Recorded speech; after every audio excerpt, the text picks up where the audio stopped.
I had never thought my life would come down to a Kodiak brown bear invading my tent with claws out, growling and mouth wide open, a creature that could end it in seconds.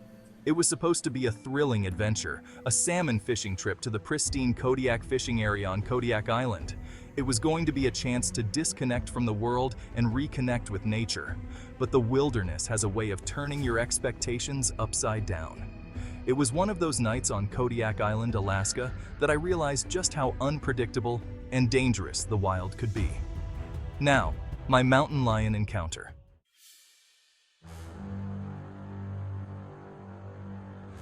I was hiking on a mountain path in the Rocky Mountains. I was by myself, and that was not normal as I usually took my Bernese mountain dog with me, but that day, I left him home.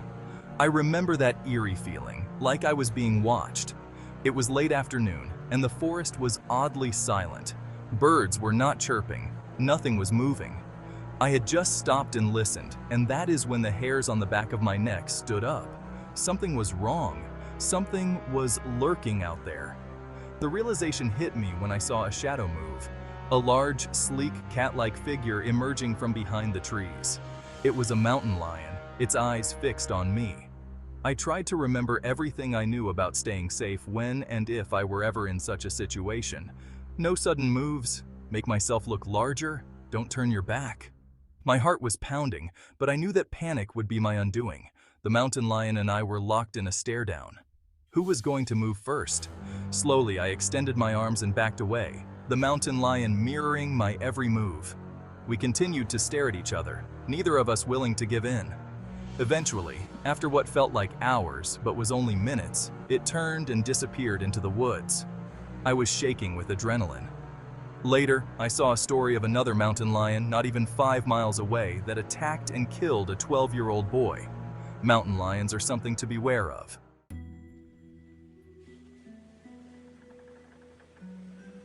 Another close call happened when I stumbled into a snake-infested area.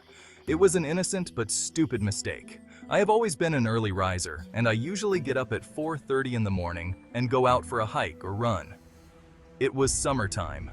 I also have very good night vision, so I did not wear a headlight, but that day, it was a mistake. My Bernese mountain dog would jog alongside of me. I was on a narrow uphill path. It was dark, and I was going over some rocks that were like natural steps. I started to put my right foot down, but suddenly my dog barked so loudly, I stopped mid-air with my foot about 12 inches from stepping on a big, fat rattlesnake. It could have been a terrible or fatal outcome. Rule: don't be stupid. Wear headlights when you're hiking or walking when it is dark, and get a Bernese mountain dog.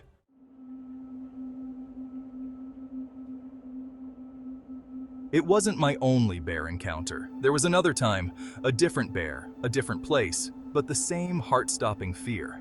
I was hiking through thick woods, following a stream, when I heard crashing sounds in front of me. There it was, a massive black bear just a few feet away. The air went cold, every sense heightened. The bear's size was overwhelming, its dark eyes locking onto mine.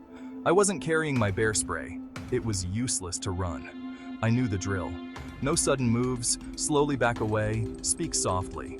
I tried to keep my voice calm, but my heart was pounding so hard I thought it would burst.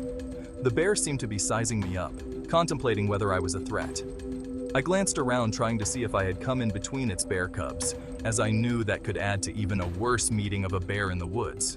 For what felt like an eternity, we were frozen in place. And then, finally, it turned and walked away, leaving me standing there, shaking with relief.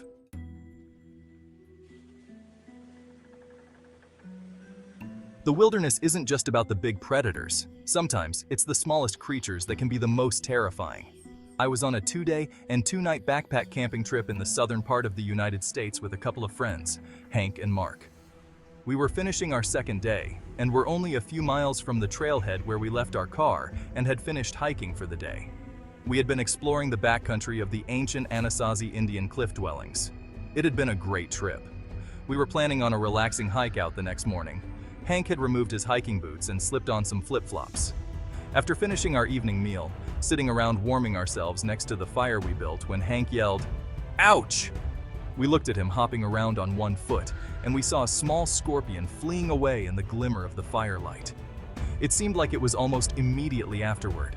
Hank was saying that his foot felt like it was asleep. Then, the numbness progressed up his leg. Our other friend, Mark, and I were alarmed. We felt like Hank needed to get to a hospital. We were about 4 miles from our car and at least another hour's drive to a hospital. Hank couldn't walk, so we put our arms under his arms and carried him. Luckily, it wasn't uphill, but it still took us 3 hours to get to the car.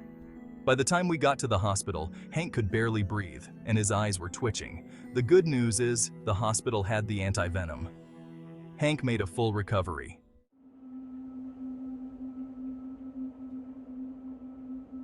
Now, back to the story from the beginning. It was the middle of the night on Kodiak Island.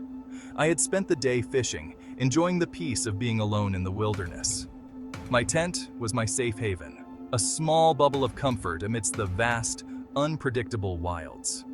But that bubble was shattered in an instant. I was deep asleep when I felt the ground trembling slightly and heavy footsteps approaching. Before I could fully wake up, the tent walls ripped open and collapsed around me. I was face to face with a massive Kodiak grizzly. I could see his silhouette against the night sky. It was standing straight up. Its paws were stretched out with its claws ready to swipe across my face. The sound of its growling pierced the night like a pack of wolves howling outside my torn and now ripped tent. Time seemed to slow down and almost stopped. I knew I was going into bear country, so I took all the precautions. After eating, I hoisted all my food and cooking utensils up a tree. I had no food in my tent, and I slept with my .338 Winchester Magnum loaded right next to me. I didn't have time to be scared. I acted out of a primal need to survive. I picked up the rifle, quickly cycled the action to chamber a cartridge into the chamber, and truly from my hip, lifted the barrel up to the silhouette that was coming at me and pulled the trigger. It was as if I were in a movie. It was slow motion. I could see the gunpowder flames leaving the barrel's end. I immediately smelled that distinct smell of burned gunpowder in the air. I heard the whack of the bullet hitting the bear. The bear was now on its 4 legs and had turned broadside to me. Not even thinking of what to do next because it was automatic for me, I pulled the trigger. My senses were on sensory overload. Was this really happening to me? Again, I heard the whack of the bullet hitting the bear. Before I had another bullet in the chamber, the bear was gone. The sounds of the bullet being fired were echoing through the canyon I was in. Where was my flashlight? I felt numb. I have been told the most dangerous bear is a wounded bear. Was the bear wounded? Was it dead? Was the bear going to attack again? I remained vigilant. Time began to return to normal. I found my flashlight. It was my good fortune that it didn't rain that night. I stayed awake the rest of the night, ready with my rifle, not resting on my lap, but in the crook of my arm and shoulder, ready to shoot at a moment's notice. When the first light came, I surveyed my camping spot, and there rolled down a slight embankment. It was the expired bear, at least I thought it was. I approached the bear so cautiously, my rifle ready to shoot. Carefully, I touched the bear's eye with the end of the gun's barrel, because if the bear was still alive, its eye would have blinked. My fishing trip had come to an end. I took out my fishing knife and sharpener and commenced to skin the bear. While skinning the bear, I found 6 shotgun buckshot pellets in between the bear's hide and the carcass of the bear. I packed up the bear pelt and buckshot, packed out. I stopped by the game warden's office and explained what happened to me. The game warden said I was lucky to be alive. When I showed him the buckshot pellets that came from the stomach and underbelly of the bear, he told me that the only way that those pellets could be found on that spot of the bear's body was that it had previously come upon a fisherman that had a shotgun and shot the bear while the bear was standing up attempting to attack him. I was lucky to be alive. Upon returning home, I read about another fisherman in the same area who had been attacked and killed by another bear only a couple of miles from where the bear attacked me.